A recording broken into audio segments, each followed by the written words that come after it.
ಹಸುರಿನ ಬನಸಿರಿಗೆ ಒಲಿದು ಸೌಂದರ್ಯ ಸರಸ್ವತಿ ಧರೆಗಿಳಿದು ಆಹಾ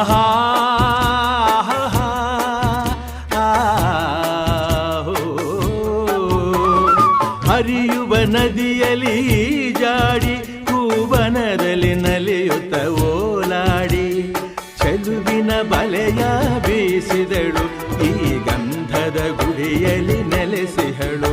ಇದು ಯಾರ ತಪಸ್ಸಿನ ಫಲವೋ, ಈ ಕಂಗಳು ಮಾಡಿದ ಪುಣ್ಯವೋ. ಆಹಾ